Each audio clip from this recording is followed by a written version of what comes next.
அம்பேத்கர் விருதை பெற்றவர்.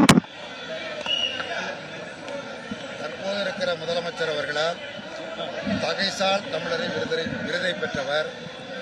விடுதலை சிறுத்தைகள் கட்சியின் சார்பில் அம்பேத்கர் விருது பெற்றவர். இப்படி பல்வேறு சிறப்புக்குரிய தலைவர். 1925 டிசம்பர் 26 பிறந்தார்.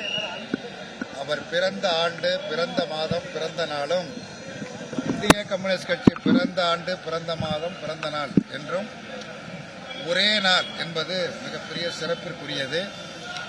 இளம் வயதில் 12-13 வயதில் படித்துக் கொண்டிருக்கிற பொழுது சுதந்திர போராட்ட வேட்கையின் காரணமாக அந்த போராட்டத்தில் மாணவரோடு சேர்ந்து பங்கு பெற்ற சிறப்புக்குரிய தலைவர். அதன் பிறகு தோழர் ஜீவா, தோழர் பாலதண்டாயுதம் போன்ற மாபெரும் தலைவர்கள், கம்யூனிஸ்ட் பேரியக்கத்தினுடைய தலைவர்களுடைய பொதுக்கூட்ட உரைகளை கேட்டு இந்திய கம்யூனிஸ்ட் கட்சியில் இணைந்து செயல்பட்டவர். ஒன்றுபட்ட நெல்லை மாவட்டத்தில் விவசாய சங்கத்தின் செயலாளராக அவர் பணியாற்றி கொண்டிருந்த பொழுது இந்திய கம்யூனிஸ்ட் கட்சியினுடைய மூத்த தலைவர், விடுதலை போராட்ட வீரர், தமிழ்நாட்டில் கட்சியை தொடங்குவதற்கு காரணமாக இருந்த தலைவர்கள் ஒருவரான தோழர் பி. சீனிவாசராவ் அவருடைய செயல்பாட்டை கண்டு பாராட்டி எழுதியிருக்கிறார். தோழர் சீனிவாசராவ் எந்த ஒரு தனி நபரையும் பாராட்டி எழுதியதாக நான் அறிந்த வரையில் கிடையாது. அதனால் தோழர் நல்லக்கண்ணுவை பாராட்டி இவர் எதிர்காலத்தில் ஒரு நல்ல ஊழியராக வருவார் என்று சீனிவாசராவ் குறிப்பிட்டு எழுதியது மிகப்பெரிய சிறப்புக்குரிய செய்தியாகும். அவருடைய போராட்ட வாழ்க்கையில் ஆயுள் தண்டனை பெற்றார். 2 ஆண்டுகளுக்கு மேலாக தலைமறைவாக இருந்து அரசியல் பணிகளை மேற்கொண்டார். அவர் தலைமறைவாக இருந்த பொழுதுதான் காவல்துறையினர் அவரை கைது செய்து விட்டார்கள். கைது செய்து மிக கடுமையான சித்திரவதைகளை வழங்கினார்கள். அதாவது மற்ற தலைவர்கள் எங்கே இருக்கிறார்கள் என்று காட்டிக் கொடுக்க வேண்டும், எங்கே இருக்கிறார் என்று சொல்ல வேண்டும். அதை சொல்ல மறுத்த காரணத்தினால் அவருடைய அகண்ட முகத்தில் இருக்கிற முடிகளை ஒவ்வொரு முடியாக காவல்துறை இழுத்து மிகப்பெரிய கொடுமை சித்திரவதைகளை செய்தார்கள். ஆனால் எதற்கும் அடிபணியாத, அஞ்சாத, துணிந்து அந்த அடக்குமுறைகளை எல்லாம் எதிர்கொண்டார். இந்திய கம்யூனிஸ்ட் கட்சியினுடைய மாநில செயலாளராக, தேசிய நிர்வாகக்குழு உறுப்பினராக, தேசிய கட்டுப்பாட்டு குழு தலைவராக பணியாற்றினார். விவசாய தொழிலாளர் சங்கத்தை தமிழ்நாட்டில் உருவாக்குவதிலும் அந்த சங்கத்தினுடைய பொதுச் செயலாளராக இருந்து பணியாற்றியதும் குறிப்பிடத்தக்கது.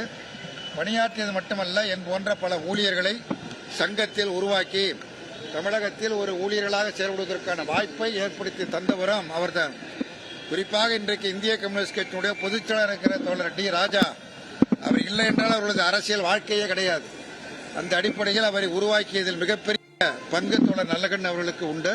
பல பேரை உருவாக்கியிருக்கிறார். அவர் உருவாக்கிய யாரும் வீண் போகவில்லை, எல்லோரும் சிறப்பாக பணியாற்றி கொண்டிருக்கிறார்கள். அதே போல அனைத்து அரசியல் கட்சி தலைவர்களோடும் மிக நெருக்கமான நல்ல உறவை கொண்டிருந்தார். அரசியல் வேறுபாடுகள் மற்றவையெல்லாம் ஒரு புறம் இருந்தாலும் கூட அவைகளை ஒரு புறம் ஒதுக்கி வைத்துவிட்டு நல்ல நட்போடு பழகியவர். எல்லா புத்தகங்களையும் நிரம்ப படிக்கக்கூடியவர், எழுதக்கூடியவர், நல்ல கவிதை எழுதுவார், ஏராளமான கட்டுரைகளை எழுதியிருக்கிறார், ஏராளமான புத்தகங்களை எல்லாம் அவர் தந்திருக்கிறார்.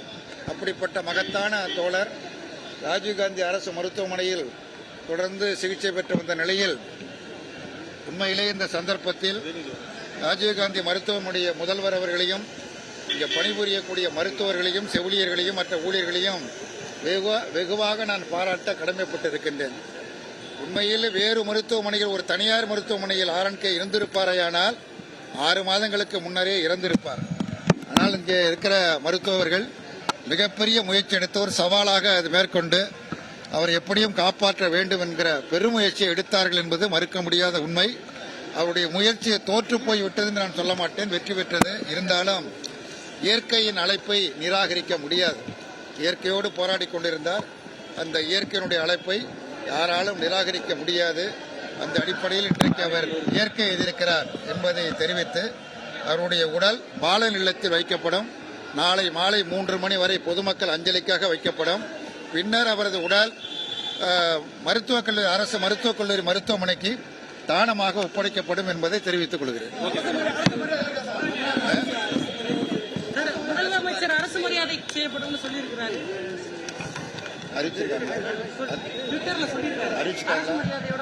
மாண்புமிகு முதலமைச்சர் அவர்கள் RNK உடல்நலம் இல்லாமல் மருத்துவமனையில் இருந்த பொழுது பலமுறை வந்திருந்து அவருடைய உடல்நலம் குறித்து விசாரித்து மருத்துவர்களை எல்லாம் கேட்டறிந்து தீவிர சிகிச்சை அளிக்க வேண்டும் என்று அறிவுறுத்தி சென்றிருக்கிறார். இன்றைக்கு அவருடைய மரணத்திற்கு பிறகு அரசு மரியாதையோடு நல்லடக்கம் செய்யப்படும் என்று அறிவித்திருப்பது மிகுந்த மகிழ்ச்சி. அவருக்கு இந்திய கம்யூனிஸ்ட் கட்சியின் சார்பில் நன்றியை தெரிவித்துக் கொள்கிறேன்.